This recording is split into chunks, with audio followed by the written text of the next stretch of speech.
Shalom ibu-ibu yang sangat dikasihi Tuhan. Kita sungguh bersyukur kembali waktu yang baik Tuhan berikan untuk kita boleh bersekutu bersama. Sekalipun secara online, tapi kita mau datang di hadiratnya dengan penuh rasa syukur dan sukacita. Kita mau katakan, Tuhan, Allahku Engkau. Aku hendak bersyukur kepadamu, Allahku. Aku hendak meninggikan Engkau. Mari dengan hati yang penuh ucapan syukur, kita memuji Tuhan. Kunaikkan syukur padamu Tuhan. Ku sembah sujud kepadamu Tuhan.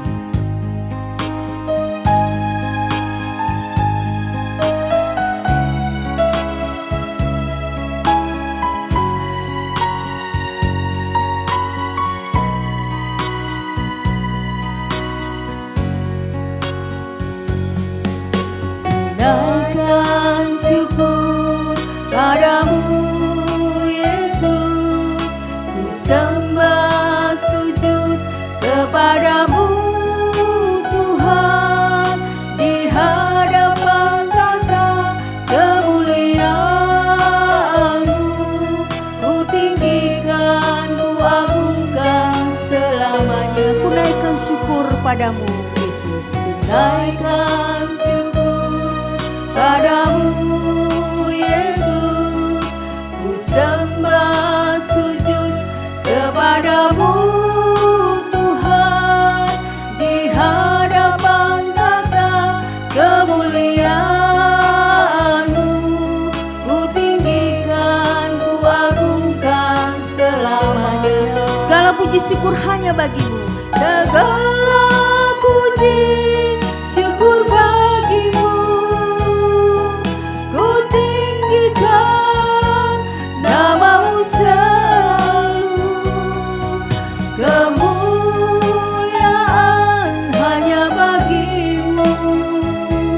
Terpujilah nama-Mu. Segala puji syukur, segala puji syukur bagimu. Ku tinggikan nama-Mu selalu. Kemuliaan hanya bagimu. Terpujilah nama-Mu. Kemuliaan hanya bagi Tuhan. Kemuliaan hanya bagimu. Terpujilah nama-Mu. Mari kita berdoa. Sungguh kami bersyukur kepadamu ya Tuhan, karena kebaikan-Mu yang selalu menyertai dan memberkati kami di dalam hidup kami hari lepas hari. Kembali kami bersyukur saat ini Komisi Wanita GKI Gading Serpong boleh bersekutu sekalipun kami di rumah masing-masing, tetapi hati kami, hati yang penuh dengan ucapan syukur, karena kami hanya mau meninggikan, mengagungkan Engkau Tuhan kami yang sungguh-sungguh amat baik kepada kami. Biar kiranya ibadah kami ini sungguh berkenan kepada Tuhan, dan kami boleh merasakan berkat yang limpah yang daripada-Mu. Terpuji nama-Mu Tuhan, di dalam nama Tuhan Yesus kami berdoa dan mengucap syukur. Amin. Ibu-ibu yang sangat dikasihi Tuhan, di dalam masa-masa yang sulit ini, mari kita tetap punya hati yang terus berpengharapan kepada Tuhan, karena kita memiliki Tuhan yang seperti Dia, yang menjadi sobat yang sejati, sobat yang setia bagi setiap kita, yang senantiasa berjalan bersama dengan kita. Mari kita pujikan pujian ini. Di hidupku ku ada sobat yang setia.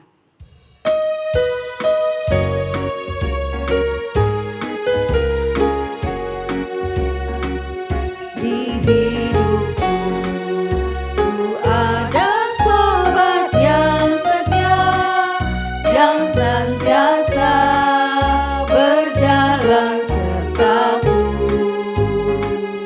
Masa gelap dibuatnya terang ceria. Itulah Yesus juru selamatku. Ku tak cemas, ku tak cemaskan jalan yang naik turun.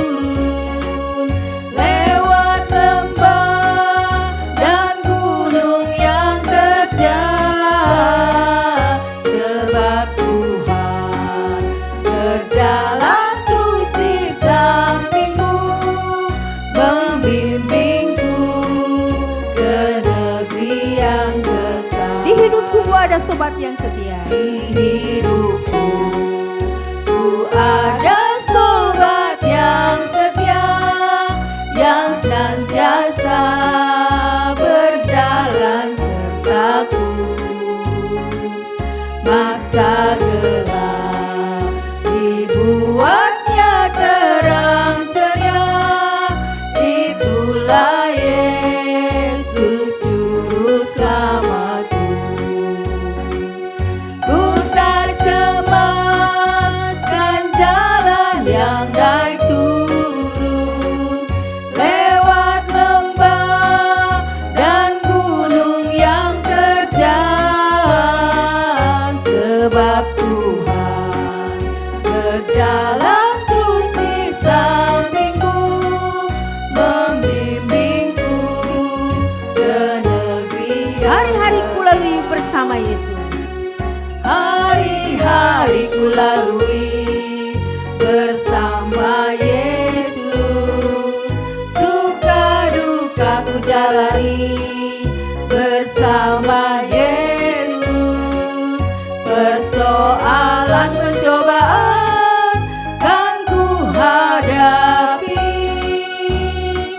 bersama Yesus juru selamat. Persoalan pencobaan kan ku hadapi, persoalan pencobaan kan ku hadapi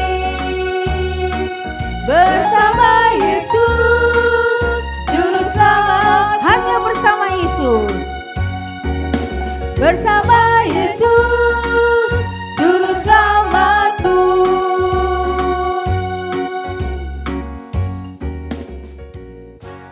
Kita bersama Yesus, kita tetap merasa tenang dan penuh pengharapan. Ibu-ibu dikasih Tuhan, saatnya kita akan menikmati kebenaran firman Tuhan yang akan disampaikan oleh Guru Injil Junia. Mari kita siapkan hati datang kepada Tuhan. Aku datang dan ku bersujud di hadapan-Mu. Kita siap untuk menikmati firman Tuhan yang berkuasa mengubahkan hati.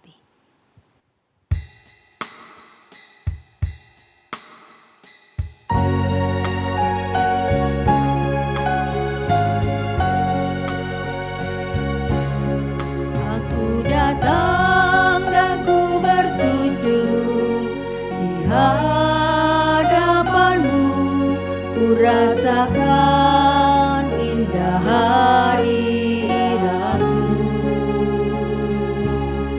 Telah ku buka mata hatiku dan seluruh jiwaku untuk ku nikmati firman-Mu yang kuasa.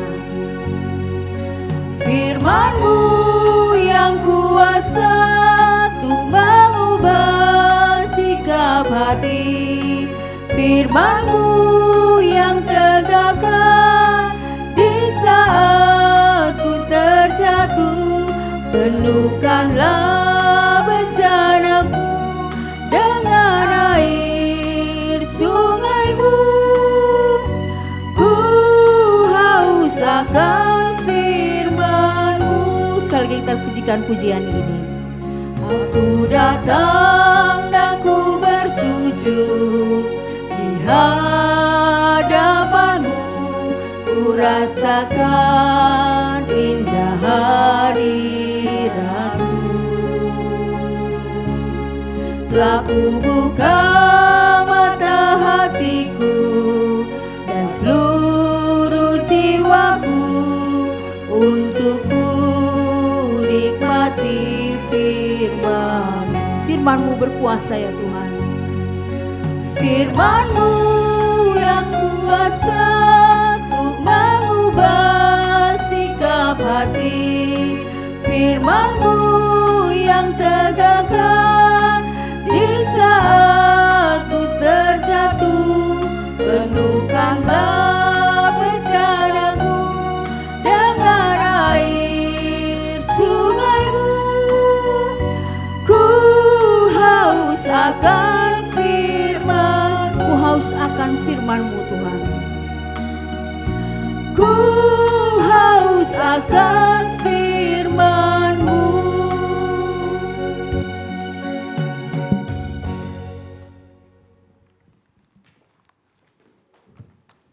Mari saat ini kita berdoa. Bapa dalam surga, seperti pujian yang baru saja kami naikkan Tuhan. Kami rindu firman Tuhan itu boleh mengubahkan setiap hati kami. Kami rindu dibentuk oleh Tuhan. Semakin hari semakin serupa dengan Tuhan. Tuhan tolong hamba-Mu dengan segala keterbatasannya. Menyampaikan apa yang menjadi isi hati Tuhan. Berkati seluruh jemaat-Mu. Dalam nama Tuhan Yesus kami sudah berdoa dan mengucap syukur. Amin. Shalom jemaat yang dikasihi dalam Tuhan. Ya, saya bersyukur hari ini saya bisa kembali menyampaikan kebenaran firman Tuhan. Dan saya berharap ibu-ibu sekalian itu dalam keadaan yang baik, dalam keadaan yang sehat. Hari ini kita akan bersama-sama merenungkan sebuah tema, yaitu emosi yang diubahkan, yaitu kemarahan. Mari sama-sama kita akan membuka di dalam Matius 5 ayat 21 hingga ayatnya yang ke-22 dan Mazmur 4 ayat yang ke-5. Matius 5 ayat 21 hingga ayatnya yang ke-22 dan Mazmur 4 ayat yang ke-5. Saya akan membacakannya buat kita semua. Matius 5 ayat 21 hingga ayatnya yang ke-22. Kamu telah mendengar yang difirmankan kepada nenek moyang kita. Jangan membunuh, siapa yang membunuh harus dihukum. Tetapi aku berkata kepadamu, setiap orang yang marah terhadap saudaranya harus dihukum. Siapa yang berkata kepada saudaranya kafir harus diperhadapkan ke mahkamah agama. Dan siapa yang berkata jahil harus diserahkan ke dalam neraka yang menyala-nyala. Kemudian di dalam Mazmur 4 ayat yang ke-5.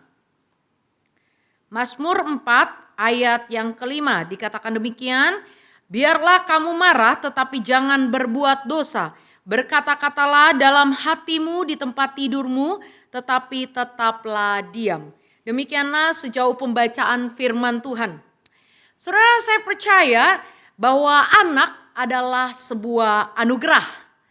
Apalagi kalau kita diberikan Tuhan anak yang punya talenta yang luar biasa, punya karakter yang baik, tentu kita sebagai orang tua begitu bahagia.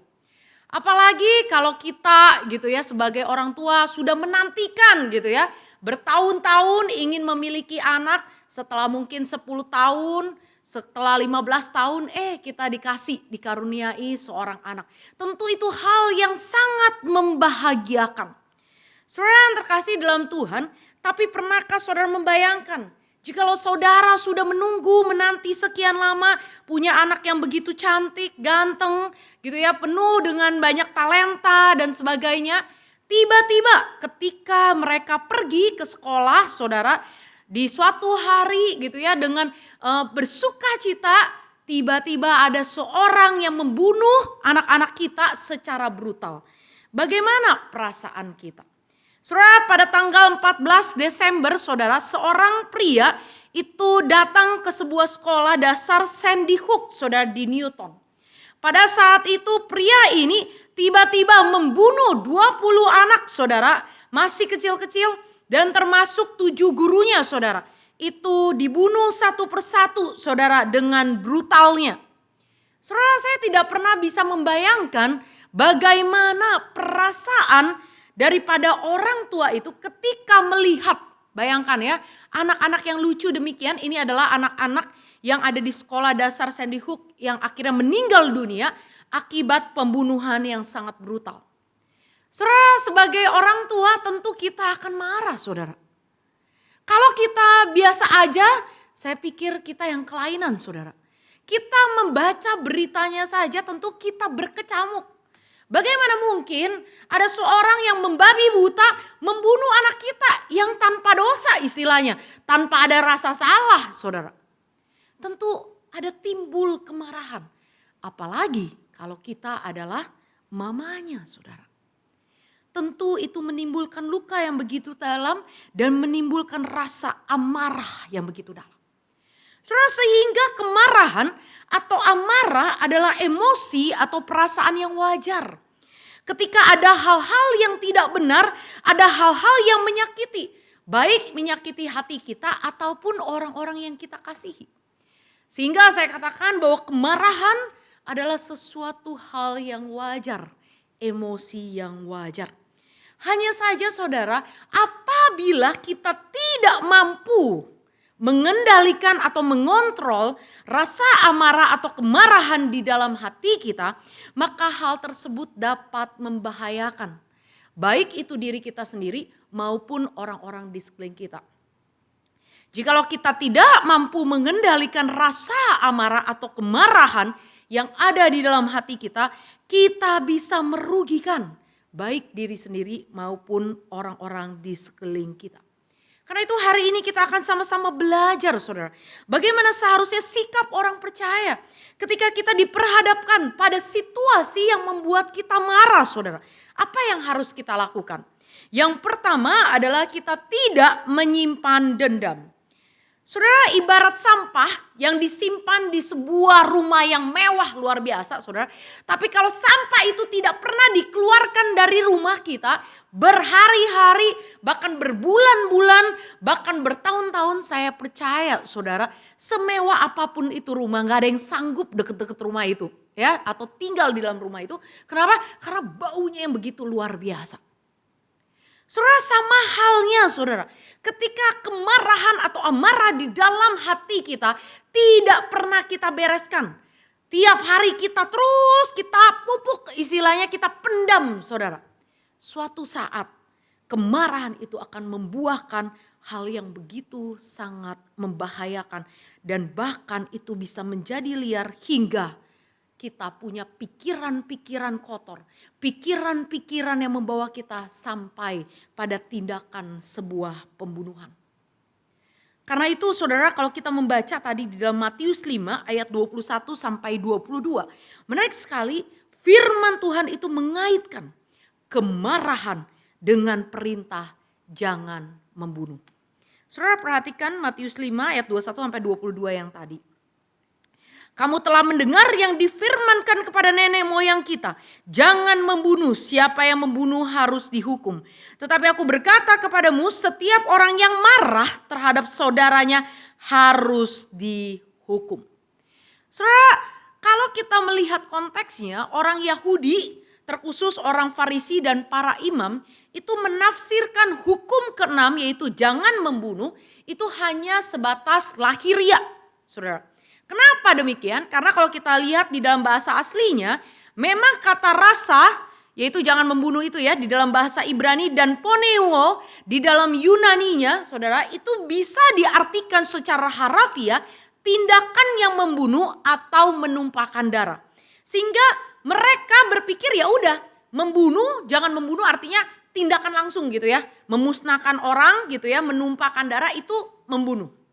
Tetapi kalau kita lihat di dalam konteks bagian ini, di dalam khotbah Tuhan Yesus ya, serangkaian kalau kita lihat sebelumnya Tuhan Yesus berkhotbah di atas bukit gitu ya. Ini merupakan rangkaian yang sama, saudara. Ketika Tuhan Yesus mengkaitkan jangan membunuh dengan marah, sesungguhnya Tuhan Yesus ingin menekankan bahwa jangan membunuh itu tidak sesederhana yang kita lihat, itu adalah hanya sekedar tindakan menumpahkan darah. Gak hanya di situ. Tapi lebih jauh Tuhan Yesus membawa kita melihat bahwa akar daripada tindakan pembunuhan itu adalah amarah. Akar daripada tindakan pembunuhan adalah amarah. Karena itu kalau kita lihat di dalam bahasa aslinya saudara, kata marah di dalam ayat 22 itu digunakan kata orgisomenos yang artinya kemarahan yang terus menerus berlangsung menetap di dalam hati sehingga kemarahan ini itu akhirnya mendorong seseorang bisa melakukan tindakan pembunuhan. Kenapa? Karena ada kebencian yang begitu dalam yang tertanam di dalam hati orang tersebut. Saudara, sehingga kita tidak bisa menyepelekan sebuah amarah atau kemarahan. Kalau kita tidak membereskan kemarahan di dalam hati kita, itu bisa berdampak fatal, saudara. Ada begitu banyak berita-berita kalau ibu-ibu melihat gitu ya, di koran-koran ada begitu banyak orang membunuh orang. Mostly, saudara, sebagian besar itu akarnya dari apa? Karena ada dendam di dalam hatinya. Ada kemarahan yang selama ini menumpuk hingga ada satu peristiwa memicu dia, akhirnya dia melakukan tindakan pembunuhan. Karena itu di dalam bagian ini kita diingatkan, Jangan sampai kemarahan yang ada di dalam hati kita itu terus-menerus berlangsung menetap di dalam hati kita dan tidak pernah kita bereskan sehingga akhirnya kita jatuh di dalam dosa. Saudara, karena itu tidak semua amarah atau kemarahan adalah tindakan dosa, saudara. Karena itu kalau kita melihat gitu ya, di dalam beberapa bagian firman Tuhan kita menemukan ada kemarahan itu bukan yang lahir dari kebencian. Bukan kemarahan yang lahir dari yaitu ya amarah yang bertumpuk-tumpuk gitu ya, bukan. Tetapi kemarahan karena ada tujuan yang benar dan bukan daripada kebencian tersebut. Contohnya apa saudara? Kemarahan yang ditunjukkan oleh Tuhan Yesus pada saat ia mengusir para penyamun di bait suci. Itu adalah kemarahan karena ada tujuan yang benar. Tuhan ingin mengkoreksi orang-orang yang tidak benar itu sehingga Tuhan marah ketika bait suci itu diperlakukan atau dipergunakan untuk hal-hal yang tidak benar. Ataupun saudara kalau kita melihat di dalam Galatia, Rasul Paulus juga sempat marah dan mengatakan orang Galatia sebagai orang yang bodoh. Hal itu adalah kemarahan yang bukan dilahirkan karena sebuah kebencian, bukan. Tetapi karena ada tujuan yang benar untuk mengkoreksi orang-orang Galatia pada saat itu yang tidak benar. Sehingga tidak semua kemarahan saudara, amarah itu adalah tindakan dosa atau bahkan tindakan dosa yang mengakibatkan sebuah pembunuhan. Saudara yang terkasih dalam Tuhan, karena itu kita harus melihat, memilah-milah bagaimana seharusnya kita sebagai orang Kristen saudara. Ketika ada kemarahan kita harus membereskannya dengan hal atau cara yang tepat. Kalau tidak saudara, kemarahan yang terus-menerus kita pertahankan dapat berakibat fatal. Contohnya seperti apa saudara? Contohnya Kain. Saudara, saya percaya kita tahu semua tentang kisah Kain saudara. Saudara, sebelum Kain itu membunuh Habel, sesungguhnya dia sudah punya dendam terhadap Habel. Dari dulu dia sudah iri terhadap saudaranya saudara. Dan kemarahan itu tidak pernah dia bereskan, ketidaksukaannya kepada Habel itu tidak pernah dibereskan. Sehingga kalau kita baca saudara, di dalam firman Tuhan, maka pada saat Tuhan itu tidak mengindahkan persembahan Kain, dikatakan di ayat 5b, Kain itu menjadi sangat panas dikatakan. Ia marah sekali terhadap Habel. Sehingga Tuhan pada saat itu memperingatkan Kain. Di ayat yang 7 dikatakan demikian. Apakah mukamu tidak akan berseri jika engkau berbuat baik? Tetapi jika engkau tidak berbuat baik, dosa sudah mengintip di depan pintu. Ia sangat menggoda engkau, tetapi engkau harus berkuasa atasnya. Dalam bagian ini Tuhan tahu dengan betul. Tuhan tahu kalau Kain pada saat itu tidak bisa menguasai, tidak bisa mengontrol kemarahan kebenciannya terhadap Habel, maka akan terjadi pembunuhan itu. Dan benar saja saudara, kita tahu Kain tidak bisa mengontrol itu. Kenapa? Karena sudah bertumpuk.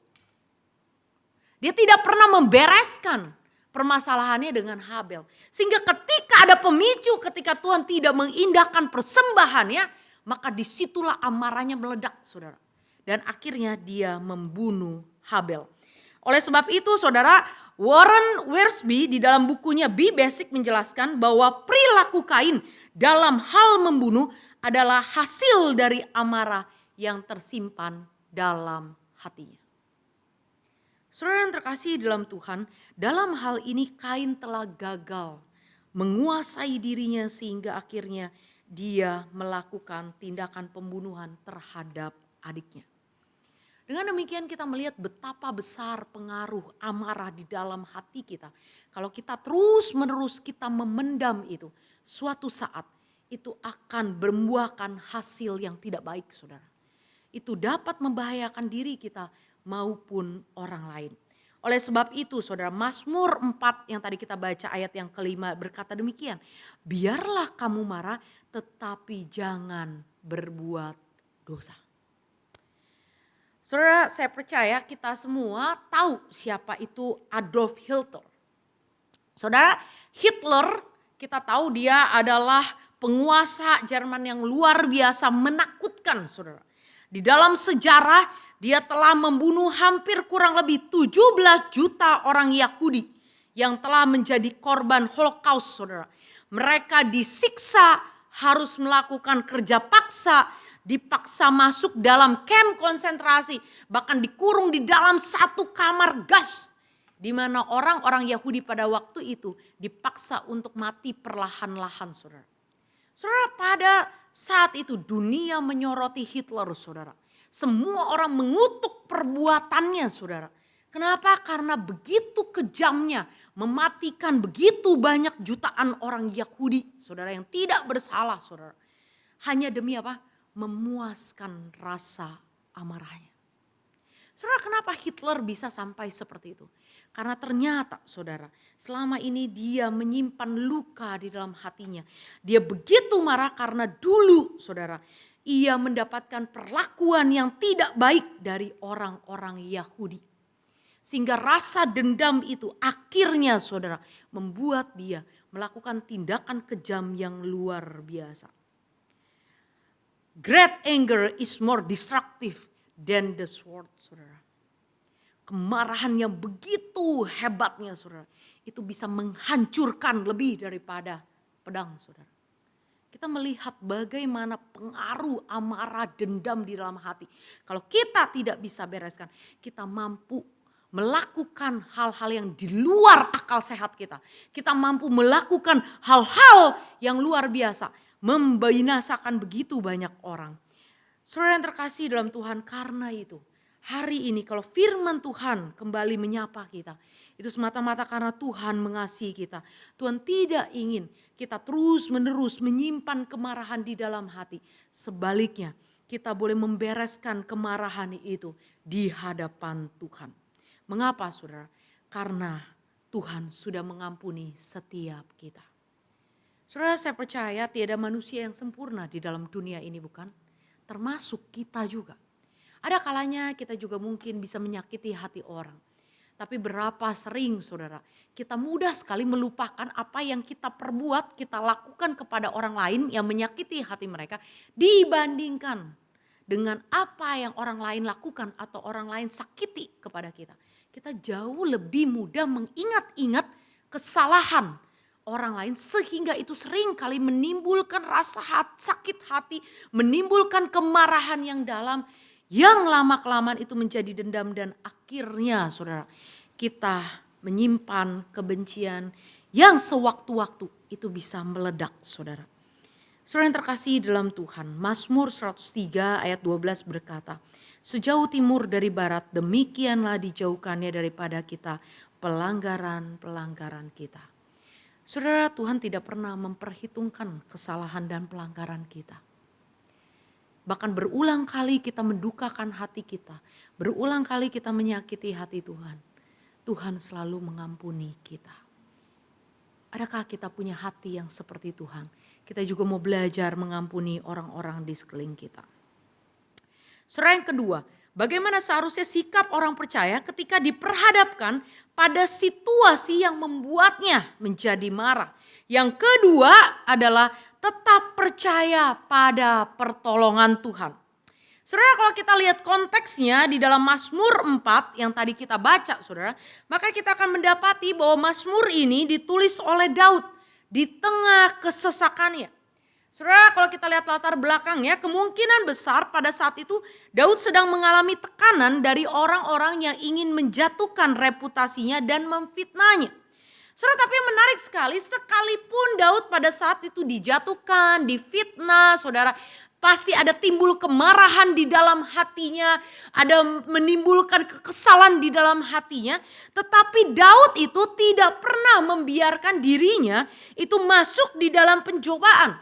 Sebaliknya, ia menyerahkan segala persoalannya kepada Tuhan. Perhatikan ayat yang kedua. Apabila aku berseru, jawablah aku ya Allah, yang membenarkan aku di dalam kesesakan, engkau memberi kelegaan kepadaku. Kasihanilah aku dan dengarlah doaku. Saudara, di tengah kemarahan, di tengah kekesalan Daud, dia datang kepada Tuhan. Dia percaya kepada Tuhan bahwa Tuhan akan mendengar doanya. Karena itu kalau kita melihat ini adalah menjadi doa permohonan Daud yang menjadi bukti iman Daud percaya kepada Tuhan. Perhatikan ayat keempat. Ketahuilah bahwa Tuhan telah memilih baginya seorang yang dikasihinya. Tuhan mendengarkan apabila aku berseru kepadanya. Daud yakin dengan betul bahwa Tuhan tahu apa yang terjadi dalam hidupnya dan Tuhan mendengar setiap doa-doanya. Sehingga ketika dia di dalam sebuah pergumulan, ketika dia mengalami kesesakan, ketika dia mengalami kemarahan di dalam hatinya, dia tidak lari daripada Tuhan. Sebaliknya dia datang membawa itu semua di hadapan Tuhan. Kenapa saudara? Karena dia sadar dia adalah manusia yang terbatas. Kalau dia ngandelin diri dia sendiri, mungkin dia akan balas dendam. Mungkin dia akan menjadi marah tak terkontrol saudara. Tapi karena dia tahu dia adalah manusia terbatas, dia membutuhkan Tuhan untuk menolong dia, melepaskan dia dari segala kemarahan di dalam hatinya, sehingga dia datang kepada Tuhan. Dia datang membawa segala kesesakannya, membawa emosi kemarahannya di hadapan Tuhan. Saudara yang terkasih dalam Tuhan, saya percaya keyakinan Daud ini tidak terjadi secara instan. Tidak terjadi secara langsung serta-merta, saudara. Ketika ada masalah langsung dia bisa gitu ya, langsung datang di hadapan Tuhan. Tidak, saudara. Tapi saya percaya Daud ini mengalami sebuah proses di mana dia semakin hari semakin mengenal Allah yang disembahnya. Dia sudah bergaul erat terlebih dahulu dengan Allah sehingga ketika dia ada pergumulan, dia mengalami kesesakan bahkan ketika dia marah, saudara. Dia tahu hanya Tuhanlah jawaban dalam hidupnya. Sehingga dia datang kepada Tuhan menyerahkan seluruh permasalahannya di hadapan Tuhan. Karena itu kalau kita melihat atau kita bandingkan dengan Mazmur sebelumnya, Mazmur 3, maka kita akan melihat bagaimana Tuhan sudah menolong Daud ketika ia dikejar-kejar oleh musuhnya. Bahkan oleh anaknya sendiri yaitu Absalom.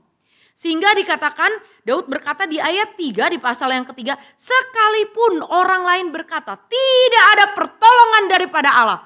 Tetapi bagi Daud, Tuhan adalah perisai yang melindungi Daud, yang memukul musuh-musuhnya mundur dan mematahkan gigi-gigi orang fasik. Artinya apa saudara?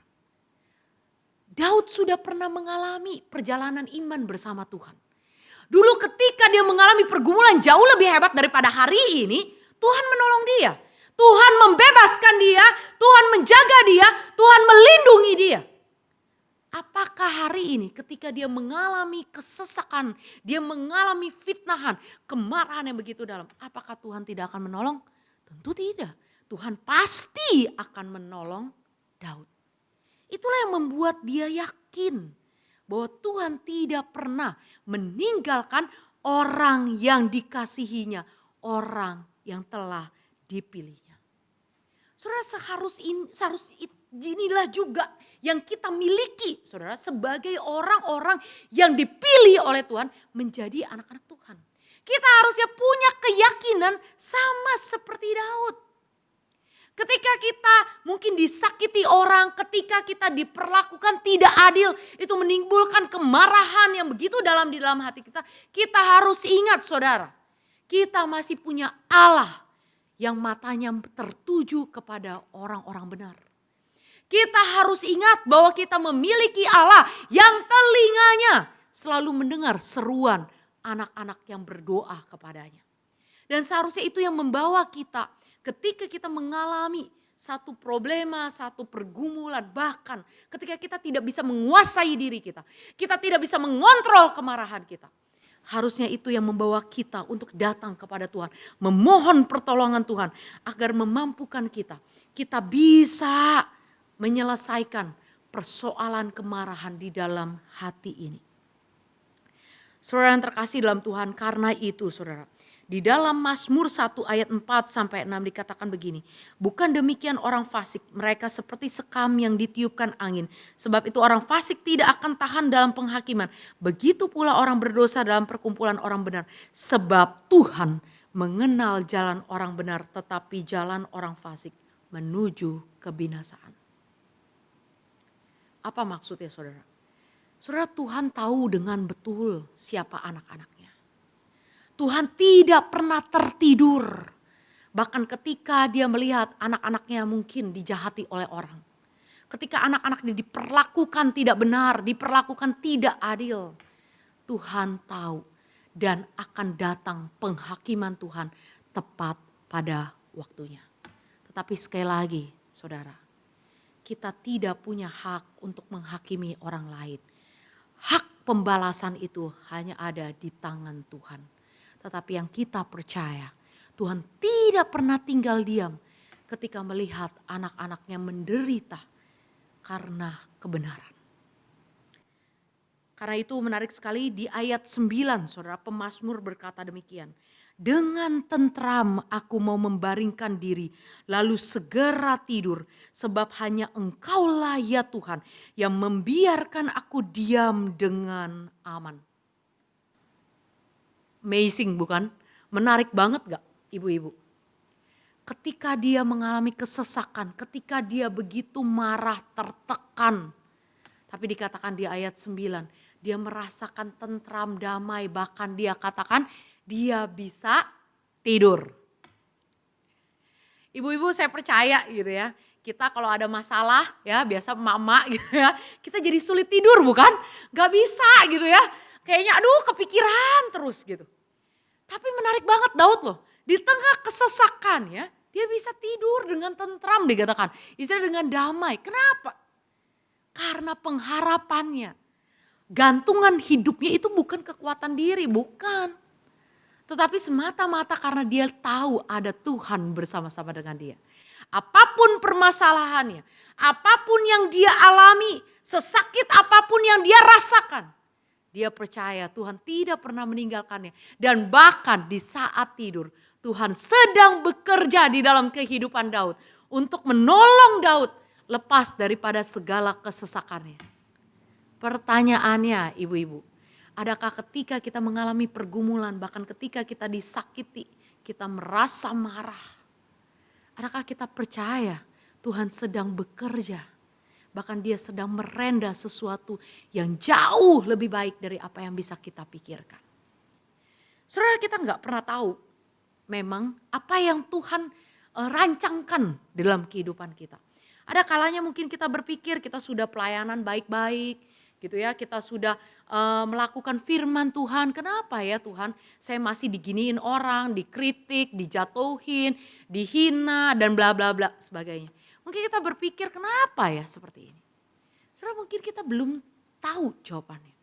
Tapi percayalah, jikalau Tuhan izinkan itu terjadi dalam hidup kita, pasti ada rancangan yang terbaik. Bahkan Tuhan bisa bekerja melebihi apa yang bisa kita pikirkan untuk membentuk kita menjadi pribadi-pribadi yang jauh lebih sabar mungkin. Pribadi-pribadi yang jauh lebih mudah mengampuni orang lain, menjadi pribadi-pribadi yang lebih mengerti kehendak Tuhan. Yang pasti saudara, ketika Tuhan izinkan itu, pasti Tuhan ingin membentuk kita semakin hari, semakin lebih baik, semakin serupa dengan Tuhan. Itu yang seharusnya kita pegang. Saudara, keyakinan atau kepercayaan sungguh-sungguh kepada Tuhan harus diwujudkan dalam sikap berserah dan bukan pasrah atau menyerah. Saudara perhatikan, keyakinan atau kepercayaan yang sungguh-sungguh kepada Tuhan itu harus diwujudkan dalam sikap berserah, bukan pasrah atau menyerah. Saudara, kalau kita sungguh-sungguh yakin kepada Tuhan, kita berkata Tuhan aku percaya kepada Engkau. Artinya segala hidup kita, seluruh hidup kita, bahkan seluruh persoalan dalam hidup kita, kita harus berani serahkan kepada Tuhan secara total. Saudara, ada banyak sekali daripada orang-orang Kristen ketika berkata, ya Tuhan aku berserah kepada Tuhan. Tapi ketika ada permasalahan, iya ngomongnya berserah sih sama Tuhan. Tapi masalahnya tetap dipegangin saudara. Susah saudara. Akhirnya apa? Kita masih tetap khawatir, kita masih cemas, akhirnya kita gak bisa tidur, kita stres saudara. Akhirnya tubuh kita juga sama ikutan saudara ya. Kalau kita biasa mengenal di dalam psikologi itu kita sakit psikosomatis. Sebenarnya kita nggak sakit, tapi karena kita stres, kita depresi, saudara, itu jadi kena ke tubuh kita, gitu ya. Kita bisa jadi sakit perut, sakit kepala, sakit macam-macam gitu ya saudara. Yang sebenarnya itu kita nggak sakit kalau diperiksa secara medis tuh nggak ada sakit apa-apa gitu. Tapi karena kita terlalu pikir terus, kita nggak pernah benar-benar kita serahin sama Tuhan, kita nggak pernah berserah sama Tuhan. Karena itu kita terus muter-muter, kita mikirin gimana ya solusinya. Padahal Tuhan cuma bilang, solusinya gampang banget. Aku ini Allahmu. Aku ini berkuasa, aku ini berdaulat. Serahkanlah permasalahanmu di hadapanku. Tapi seringkali kita ragu, saudara. Kita ragu Tuhan tuh bisa menyelesaikan persoalan kita. Kita nggak yakin Tuhan itu bisa adil ketika kita diperlakukan tidak adil. Padahal kalau kita mau kembali mengingat apa yang sudah Tuhan kerjakan sebelumnya. Benarkah Tuhan tidak adil kepada kita? Benarkah Tuhan tidak pernah sayang? Benarkah Tuhan tidak peduli atas hidup kita? Saya rasa tidak, saudara. Kalau hari ini kita masih bisa dalam keadaan yang baik, dalam keadaan yang sehat. Itu semua karena anugerah Tuhan. Bahkan di tengah segala pergumulan, kita ada pandemi corona. Kalau Tuhan masih menolong kita hingga hari ini. Kita masih bisa makan, kita masih bisa tidur. Itu semata-mata karena kasih karunia Tuhan yang luar biasa dalam hidup kita. Akankah kita masih meragukan kasih Tuhan yang luar biasa? Saudara, serahkanlah bebanmu di dalam Tuhan. Serahkanlah segala persoalan bahkan emosi kita. Ketika kita sedang marah kepada orang-orang di sekeliling kita. Serahkanlah kepada Tuhan. Saudara, saya percaya bagi kita yang jemaat GKY Gading Serpong gitu ya. Sekitar 2 tahun yang lalu atau 3 tahun yang lalu kita pernah mendatangkan sepasang suami istri gitu yang bernama Ibu Elizabeth dan Pak Suroto ya. Siapakah mereka saudara? Mereka adalah orang tua daripada Ade Sarah. Mungkin ada beberapa dari kita mungkin yang lupa, karena itu saya minta tolong untuk dikasih cuplikan sedikit gitu ya dari kesaksian daripada orang tua Ade Sarah. Silakan. Yang percaya, yang kenal dekat sama Tuhan, saya selalu beranggapan bahwa semuanya akan menyenangkan buat saya. Tetapi ketika kami mendengar bahwa ada orang yang melakukan kejahatan kepada anak kami sehingga Sarah meninggal gitu, saya nggak percaya kenapa Tuhan dengan janjinya untuk menyertai kami, kok sampai Sarah mati terbunuh gitu. Saya menyalahkan Tuhan dan saya marah sama Tuhan. Saya tidak pernah membayangkan juga bahwa anak sematawayang kami dipanggil lebih cepat dari saya sama istri saya. Orang tua itu seperti masa lampau kita, bahwa orang tua meninggal kita masih punya harapan ke depan untuk membentuk keluarga, untuk punya anak. Tapi pada saat ditinggal anak, masa depan itu udah gak ada.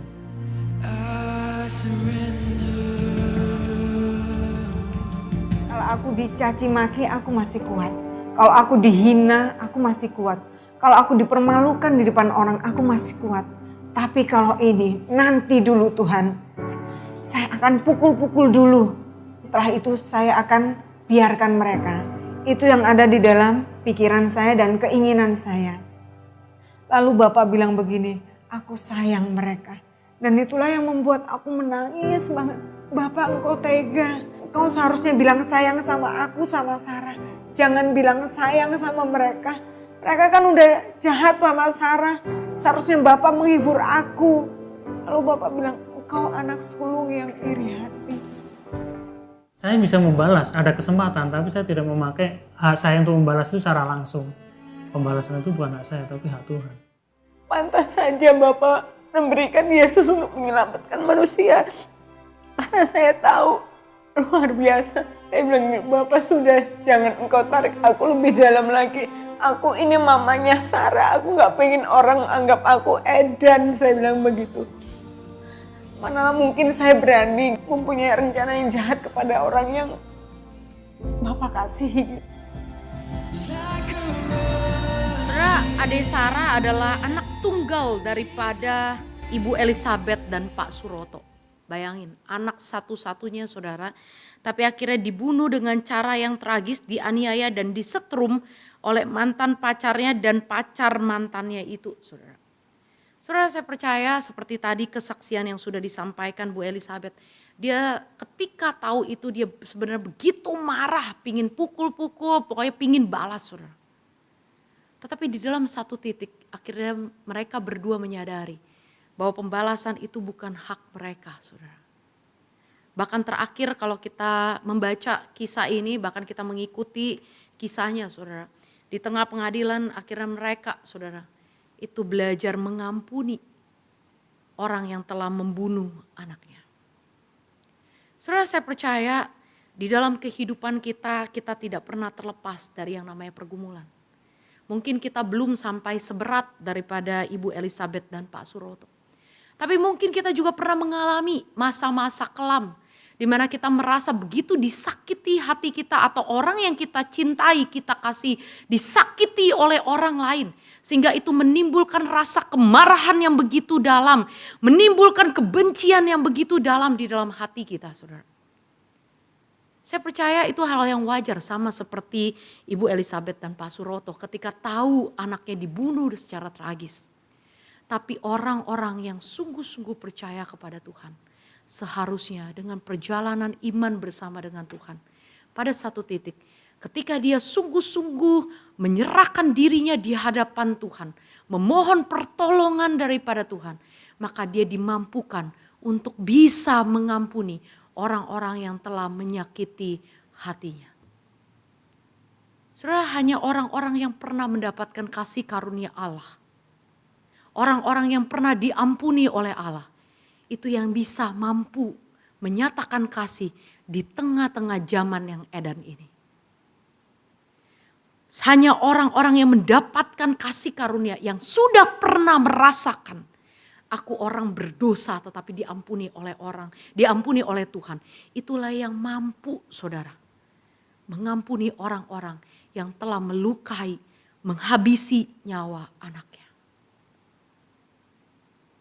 Saudara, saya percaya kita semua di tempat ini adalah orang-orang yang sudah mendapatkan kasih karunia Allah. Kita adalah orang-orang yang sudah diampuni oleh Tuhan. Adakah hati kita mau kita serahkan kepada Tuhan? Ketika kemarahan itu menguasai hati kita, maukah kita datang di hadapan Tuhan, memohon anugerah Tuhan, melembutkan hati kita kembali, dan bahkan kita bisa mengampuni orang-orang yang bersalah kepada kita. Saudara, Tuhan mengasihi saya dan saudara. Tidak sekali-kali Ia tinggalkan saya dan saudara. Adakah saudara itu percaya akan janji Tuhan? Adakah saudara masih ragu akan Dia yang telah mati di kayu salib untuk menebus saya dan saudara? Mari kita berdoa. Bapa dalam surga, kami sekali lagi datang di hadapan-Mu Tuhan. Kami menyadari sebagai manusia kami begitu lemah. Ketika hati kami begitu disakiti oleh orang-orang terdekat kami. Ketika kami melihat anak-anak kami atau saudara kami, keluarga kami, pasangan kami yang kami cintai, itu dilukai oleh orang-orang di sekeliling kami. Kami menjadi begitu marah dan kami menyimpan dendam. Tuhan, ampunilah kami. Ajar kami Tuhan, jikalau Engkau dapati hati yang demikian. Untuk kami boleh sungguh-sungguh belajar seperti kasih Tuhan. Kasih yang mau mengampuni orang-orang yang telah bersalah kepada kami. Tuhan, kami rindu Tuhan hidup kami boleh diubahkan oleh Tuhan semakin hari semakin serupa dengan Tuhan. Tuhan, kami tidak tahu apa yang akan terjadi di depan nanti. Mungkin saat ini hidup kami, sebagian dari kami dalam kehidupan yang baik-baik saja. Kami tidak punya persoalan seperti apa yang membuat kami menjadi marah begitu besar. Tapi kami tidak pernah bisa menjamin apa yang terjadi hari esok. Jikalau Tuhan, sampai hari itu terjadi, ajar kami memiliki kasih yang tanpa syarat seperti Tuhan mengasihi kami tanpa syarat. Terima kasih Tuhan, biarlah firman Tuhan ini itu menjadi penuntun bagi hidup kami. Di mana kami boleh sungguh-sungguh menjalani hari dengan tidak khawatir, tapi kami sungguh mempercayakan hidup kami sepenuhnya dalam Tuhan. Karena kami tahu Engkau adalah Allah yang berkuasa dan berdaulat atas hidup kami. Terima kasih ya Bapa, dalam nama Tuhan Yesus kami sudah berdoa dan mengucap syukur. Amin. Puji Tuhan untuk berkat firman Tuhan yang boleh kita nikmati bersama-sama. Mari saat ini kita dengan hati yang penuh ucapan syukur, kita mau membawa persembahan syukur kita. Ibu-ibu dapat memberikan persembahan dengan mentransfer melalui QR code ataupun melalui nomor rekening yang tertera pada layar. Mari kita memuji Tuhan. Terima kasih Tuhan untuk kasih setiamu yang kualami di dalam hidupku. Dengan hati yang penuh ucapan syukur, kita mau membawa persembahan kita dan pujian kita kepada Tuhan.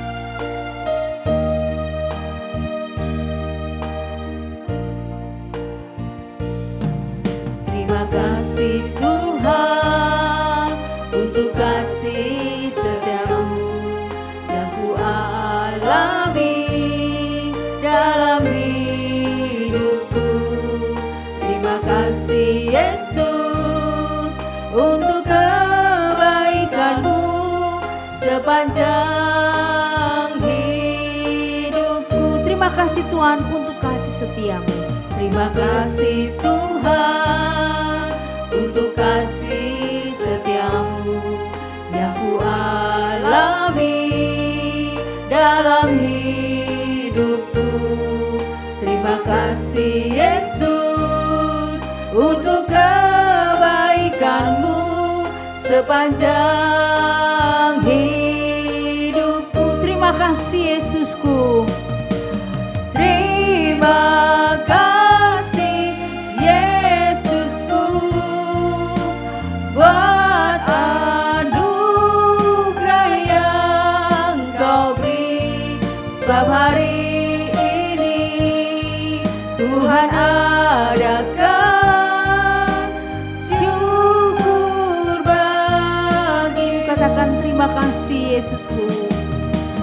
Terima kasih Yesusku buat anugerah yang Kau beri, sebab hari ini Tuhan adakan syukur bagi. Sebab hari ini Tuhan adakan, sebab hari ini Tuhan adakan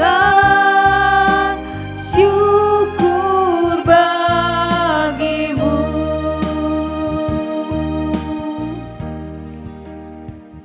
Bapa di surga, Tuhan, kami mengucap syukur terima kasih kalau kembali pada hari ini dalam persekutuan Komisi Wanita secara online, kami boleh kembali datang membawa persembahan kami ke hadapan Tuhan.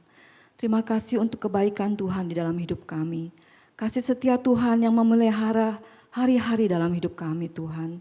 Terima kasih kalau Tuhan terus menopang hidup kami. Bahkan di dalam situasi sulit seperti saat ini dalam masa pandemi ini Tuhan. Tuhan tidak pernah kekurangan cara dalam memelihara hidup kami. Terima kasih Bapa. Hanya ungkapan syukur yang dapat kami naikkan ke hadapan Tuhan. Terimalah persembahan kami ini ya Bapa. Berkatilah ya Bapa agar dipakai seturut dengan kehendak-Mu saja.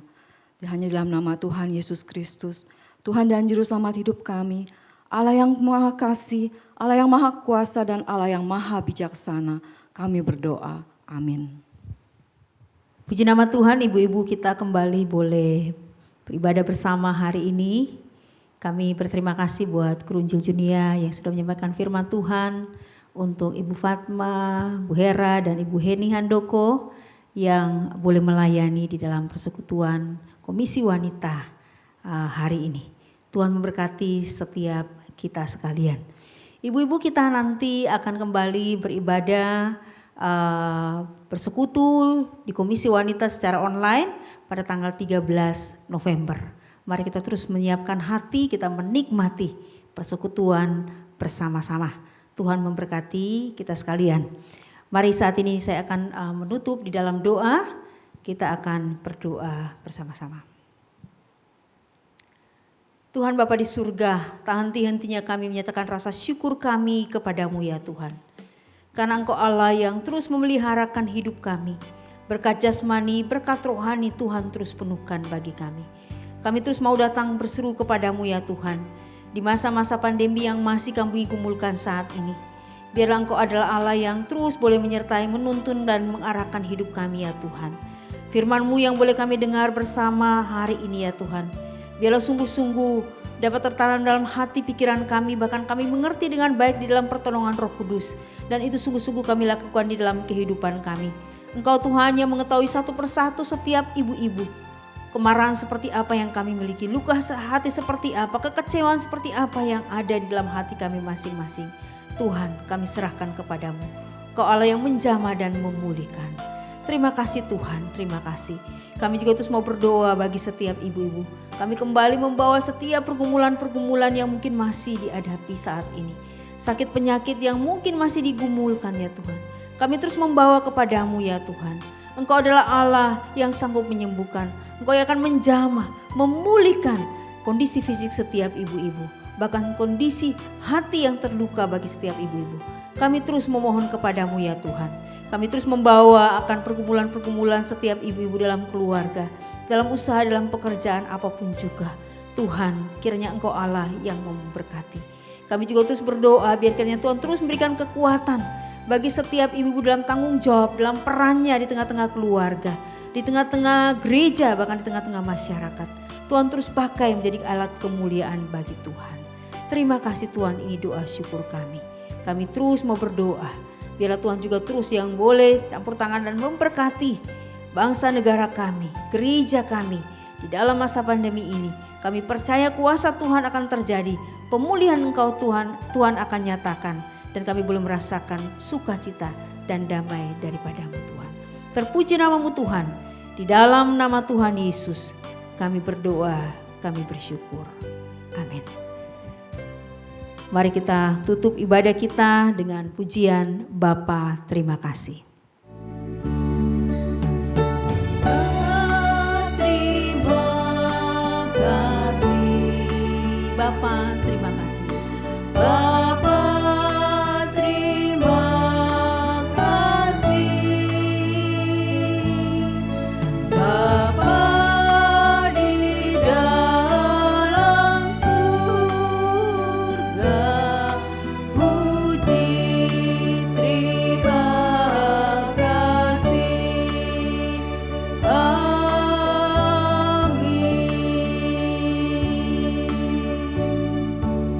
Amin. Tuhan memberkati kita. Salam sehat dan sukacita selalu.